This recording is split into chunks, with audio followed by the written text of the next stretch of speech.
နောက်ကြောတွေအောင်စိုက်ထားမယ်နောက်ကြောတွေညှစ်မယ်အဲ့ဒီအင်ကြီးလွတ်ပြလိုက်တော့ဘာဖြစ်လို့လဲဆရာအင်ကြီးအရန်ပွားနေကြည့်မကောင်းတော့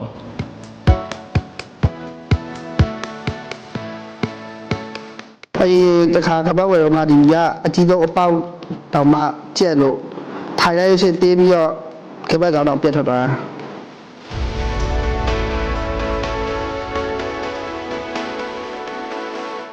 အခုဆိုရင်ကပတ်ပါရဲ့အတင်းဆုံးပေါက်တော့မှ6မြန်မလို့သူတယောက်နောက်ဖောက်ခဲ့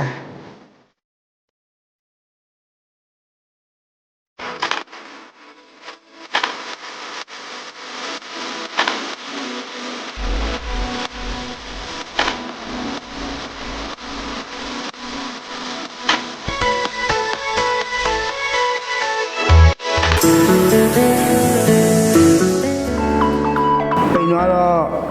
ပပဖြစ်လာတယ်ကိုယ့်ပေါ်လူတွေမြင်လဲ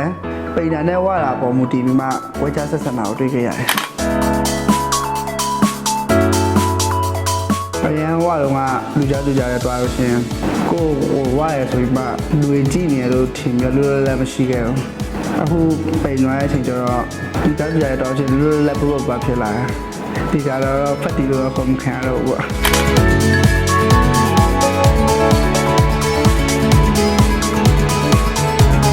အရင်တော့ဆိုရင်ထင်ခဲ့ရပါဝိတ်ချရဲဆိုရင်အစားတောက်လေးရှောင်းညစာမစားဘူးပေါ့ညဆိုရင်ပန်းဒီတစ်လုံးလောက်စားမယ်နောက်ပြီးတော့ည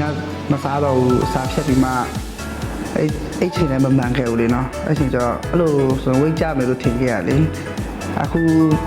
ကျတော့အဲ့လိုမဟုတ်ဘူးပေါ့နော်သူ့အချိန်နဲ့သူလေးစားပေးရမယ်သူ့အချိန်နဲ့သူလေးအိပ်ပေးရမယ်လေ့ကျင့်ခန်းလေးမမှန်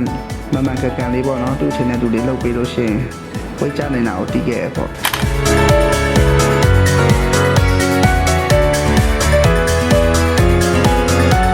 မနက်ရထားတယ်ပြီးရင်လေ့ကျင့်ခန်းလုပ်တယ်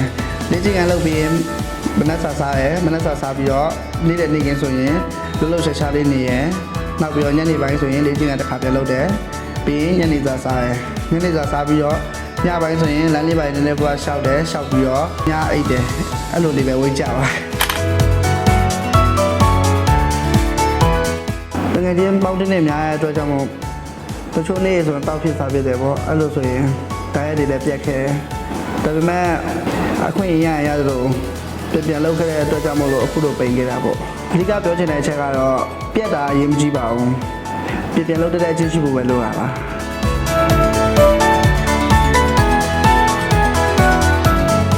အစီကြဝိကြပြောင်းလဲစေဖို့အတွက်သင်တန်းလေးကျမတို့ဖွင့်လှစ်နေပါတယ်ဒီဗီဒီယိုလေးကိုလည်း like and share လေးလုပ်ပြီးတော့အားပေးခဲ့ကြပါအောင်နော်